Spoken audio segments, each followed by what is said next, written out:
Cases. Oferecimento Univale. TOTUS, uma solução para cada fase de sua empresa. E Ilha Service. Olá, bem-vindos a mais um programa Cases. Muito obrigado aí pelo seu carinho, pela sua audiência. Você está na Record News, sábado, 10 da manhã. Muito obrigado. Cases para todo o estado. Hoje a gente vai bater um papo sobre internacionalização dos mercados. Eu trouxe um consultor de São Paulo, que é o Rafael Borim. Muito obrigado, Rafael. Já já a gente bate esse papo, que é um papo que vai te interessar. Eu vou falar também sobre a sua empresa tem uma cultura de vendas? Olha que papo legal, não é? Não sai daí, o Cases volta já já. Até lá!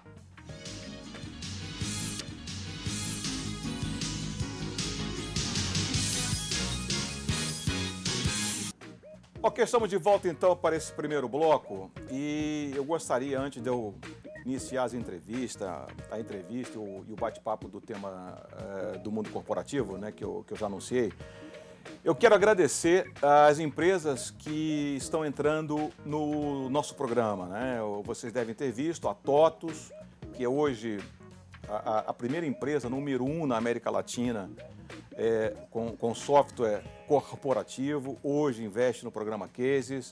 Muito obrigado ao Salvador, ao Mário, ao Júlio, a toda a equipe da TOTUS em Santa Catarina. A gente fez uma parceria muito legal e vocês vão ver muitas novidades aqui da TOTUS. E também agradecer às empresas que continuam a investir aqui no programa, como a Univale, a Teva, a Stratos da Terra, a Ilha Service. Muito obrigado aí por acreditarem nesse projeto. E a novidade é que nós temos várias empresas que já a partir do finalzinho desse mês também estarão aqui no programa Case, investindo no programa. Muito obrigado, vocês vão saber das novidades que nós vamos ter a partir aí do meado de dezembro. Nós temos novas empresas que vão patrocinar ou investir em mídias aqui dentro do programa Cases. E para vocês que gostam de navegar, gostam de assistir TV na internet, eu quero dizer que a nossa participação, a participação do programa Cases na internet é muito forte, tanto que eu tenho gente vindo ao programa através da internet, né? O mesmo Rafael, nosso entrevistado de hoje, não é catarinense, não mora aqui, mas está aqui dando uma entrevista porque assiste o programa Cases na internet através do nosso site, que vai passar na tela aí para vocês verem, que é exatamente esse aí, programacases.com.br. Você pode conhecer tudo sobre o programa Cases navegando no nosso site. E lá no site você vai encontrar uma coisa muito legal, que é a nossa participação nas redes sociais. E foi através das redes sociais que eu conheci o nosso entrevistado, então a gente tem uma presença muito forte. Então, para vocês que gostam de redes sociais, que gostam de navegar, gostam de conhecer novidade pela internet, acessem a página aí do nosso programa, do Case, que tenho absoluta certeza que vocês vão gostar, ok? Agora nós vamos para um breve intervalo e a seguir a gente volta então com a entrevista, batendo um papo sobre os mercados internacionais com o Rafael Borim. Não sai daí, o Cases volta já já. Até lá.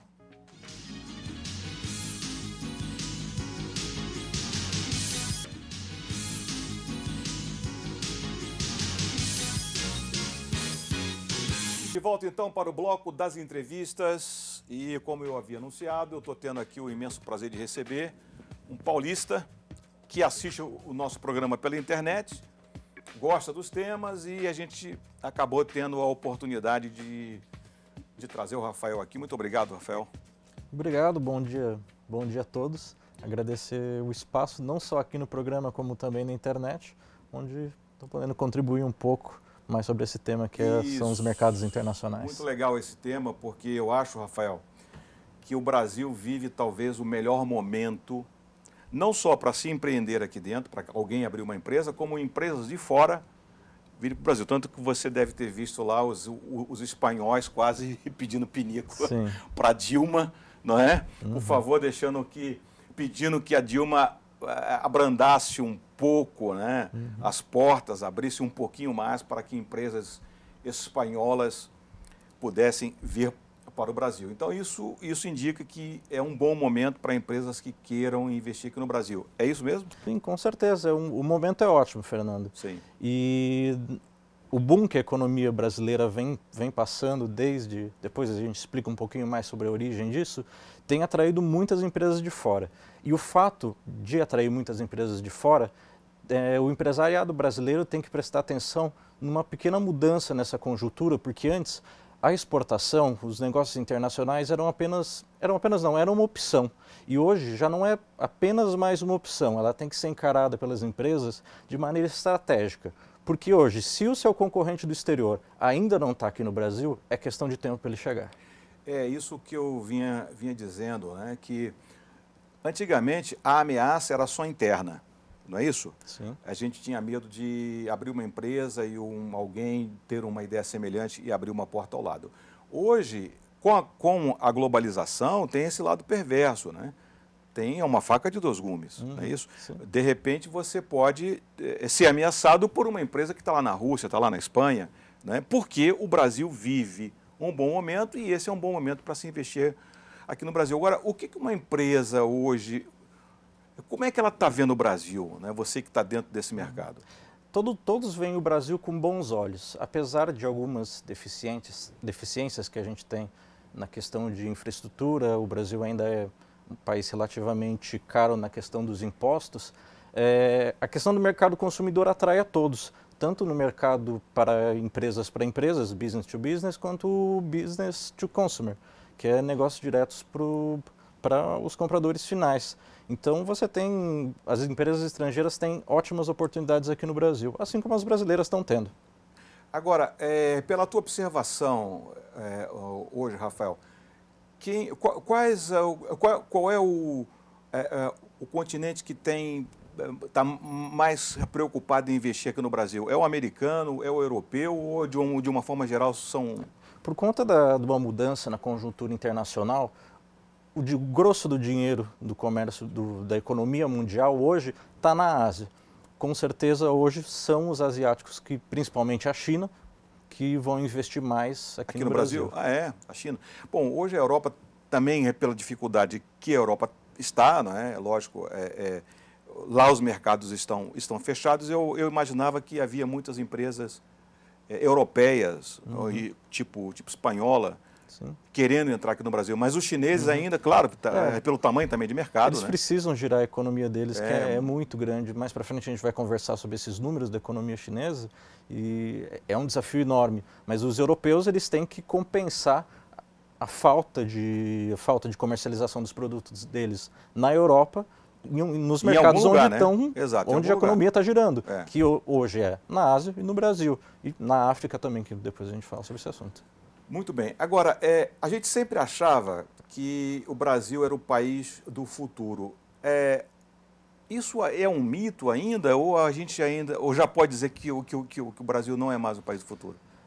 É complicado dizer o país do futuro, é aquela questão da esperança de que vai melhorar, né? Mas o Brasil, tratando de comércio internacional, o Brasil ainda é uma criança. Enquanto a gente compete com os chineses que já estão no mercado, que fazem trocas internacionais há muito mais tempo que a gente tem que relembrar que nossa abertura comercial posterior se deu nos anos 90 com o presidente Collor. Exato. E isso quer dizer o quê? Que o Brasil ainda tem muito para fazer? O brasileiro ainda está aprendendo a fazer comércio exterior. Então, ele ainda vem crescendo o investimento nessa área, em profissionais dessa área. Tem a questão da cultura exportadora também, que ainda é um desafio para as empresas conseguirem criar dentro delas. Tem tudo a ver com a questão da cultura de vendas que você iniciou falando.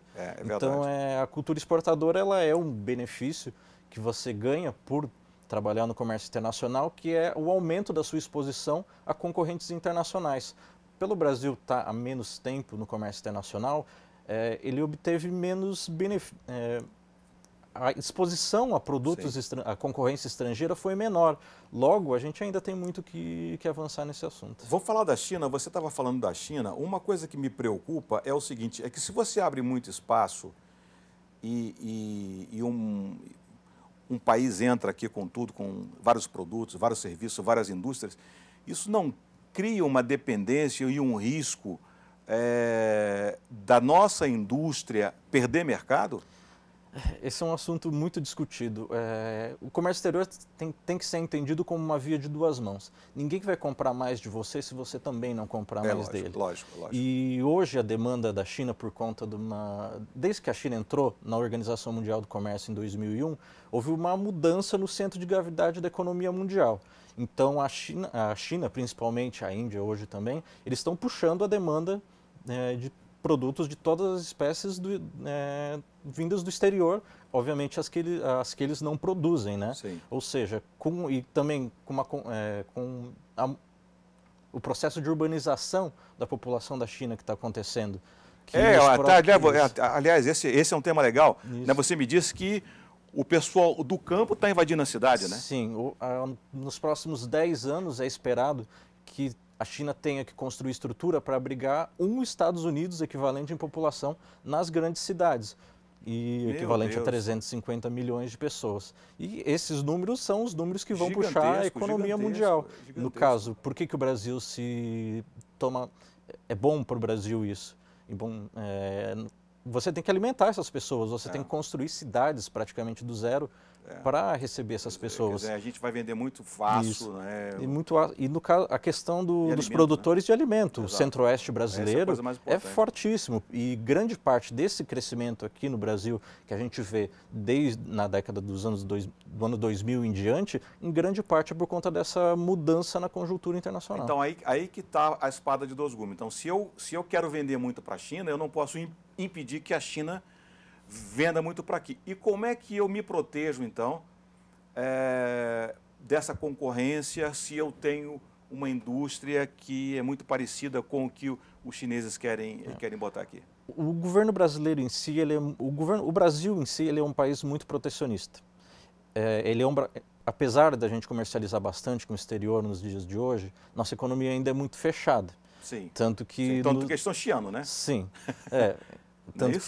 Estão chiando agora, apesar de uma mudança que aconteceu, esse governo da Dilma ele está intervindo muito mais no câmbio do que costumava se fazer no governo Lula e muito menos no governo Fernando Henrique Cardoso. Sim. E essa mexida no câmbio é justamente para tentar agradar gregos e troianos, mas é impossível. É difícil, né? Isso é difícil.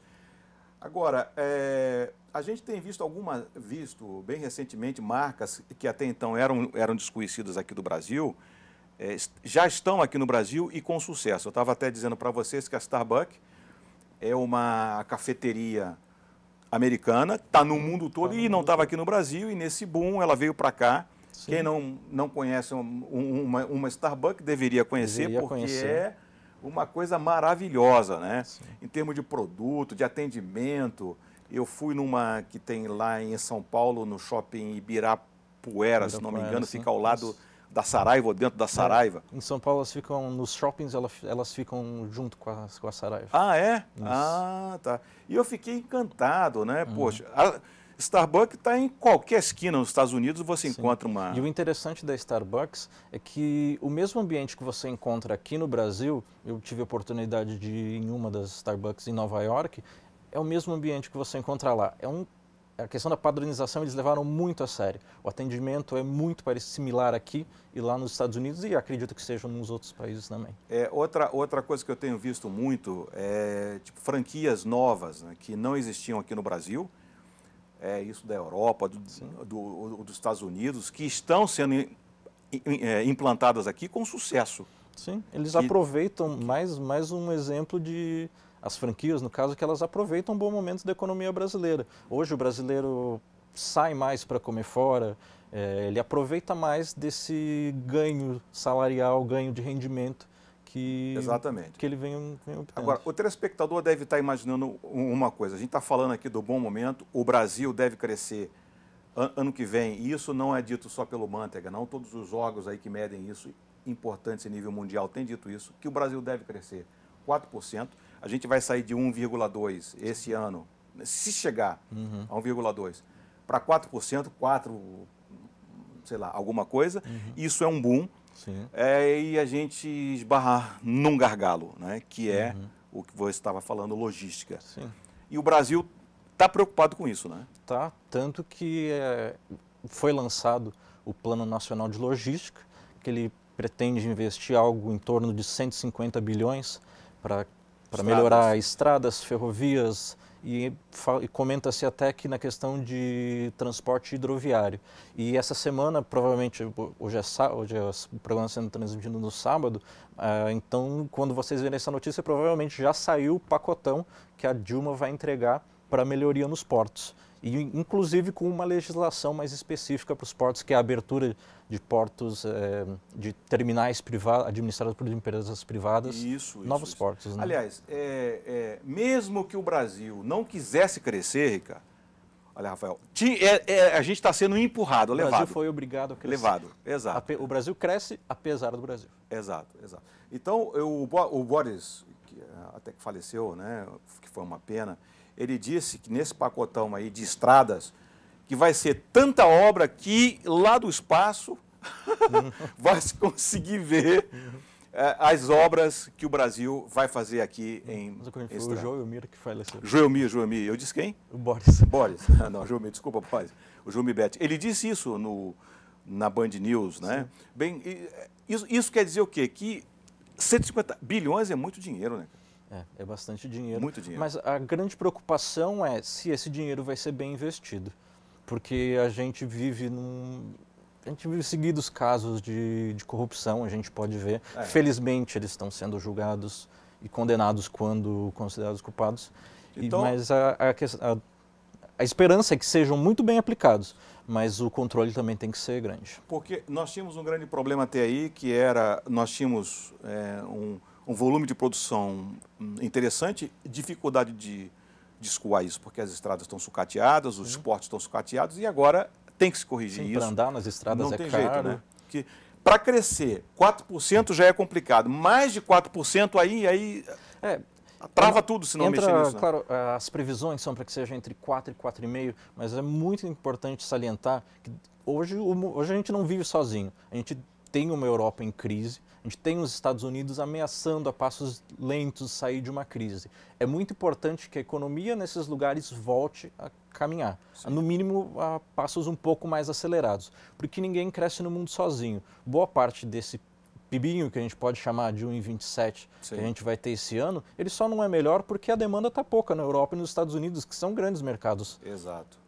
Isso quer dizer o seguinte, a telespectador, que se a Europa, né, consegue, aos poucos, levantar-se da crise, a América também, ela está dando alguns sinais que está se recuperando. Pega o Brasil nessa fase, meu Deus, aí... Sim. Os Estados Unidos, especificamente, até esse mês de dezembro, é muito interessante acompanhar a situação nos Estados Unidos. Eles têm que resolver um problema grave, que é a questão do abismo fiscal, que basicamente é um corte nos gastos públicos e aumento de impostos, que, ocorrendo juntos, não tem outra saída a não ser levar os Estados Unidos para a recessão. Então, eles têm que resolver isso até o fim desse dezembro. Mas isso aí eles vão resolver, né? A esperança é que... o bom senso vai prevalecer. Esperamos que sim. E a Europa em si, ela vem num processo de renegociação. A Grécia, Espanha, Irlanda, Portugal, Itália, eles vêm num processo de cortes de gasto, muito influenciado pela Alemanha, que é quem mais prega isso e é quem hoje lidera as negociações. E ela vem nesse sentido, tentando cortar gastos, mas ao mesmo tempo, esse corte de gastos e aumento de impostos, que é o que a Alemanha prega, ele gera um desaquecimento da economia, que é as taxas de desemprego na Espanha hoje mostram que o que é o resultado dessas medidas. Mas não existe... É um remédio amargo, não é? O pior é um remédio amargo, mas não existe outro remédio. Ou é isso, ou é acabar com o euro, que seria muito pior. Não, mas eu acredito o seguinte, pela minha visão, bateu no fundo, eu acho que não tem mais como descer. Né? Agora é a acomodação, não é? Encontrando com austeridade, porque estava realmente muito frouxo, né? As coisas estavam... Foram 30 anos de gastança exacerbada. É isso que eu falo aqui. Isso que está acontecendo na Europa, pessoal, é o que acontece na sua casa. É quando você gasta. Aí depois que você vem a fatura do cartão de crédito, você bota a mão na cabeça, eu não tenho como pagar. É o que aconteceu com Portugal, com a Itália, com a Espanha e com os outros. O Brasil mesmo nos anos 80. Exato. E isso também pode acontecer na sua empresa. Então, a empresa que lá na Europa, que está bem, foi a empresa que fez caixa. Né? Uma empresa que se preocupou em investir, mas também se preocupou em guardar algum. Que é muito importante, porque a gente percebe isso na economia como um todo, na macroeconomia, que os movimentos são cíclicos. Sim. Vem uma crise aqui, momentos de melhora, uma crise mais na frente. Eu já falei isso aqui, Rafael. Dificilmente a gente... você vê muitos profetas da economia. É muito difícil você acertar, precisar qual vai ser esse momento. Então você tem que estar cuidando do caixa da sua empresa constantemente. Desde José do Egito, que foi o primeiro administrador, sei lá, o primeiro economista que a história tem ciência, lá da crise do Egito, que é cíclico. Não é? Agora a gente tem que saber lidar com isso. Muito obrigado, estou me dizendo ali que o nosso tempo já acabou. Muito obrigado por esse papo. Eu penso que eu vou trazê-lo mais vezes aqui, que é um papo muito legal, esclarecedor para os empresários. Ok? Espero vê-lo aí nos próximos programas. Com certeza. Eu que agradeço mais uma vez o espaço. Nada. Convido a todos que estão nos assistindo a visitar o site do Cases. Aliás, visitar você é nosso artigos, colunista, né? Exato. Visitar os nossos artigos, nos adicionem nas redes sociais, a gente vai ter o maior prazer em compartilhar respostas, conteúdo, né? mais conteúdos com vocês e ampliar a discussão, que é o que mais interessa. Isso. E vocês não saiam daí...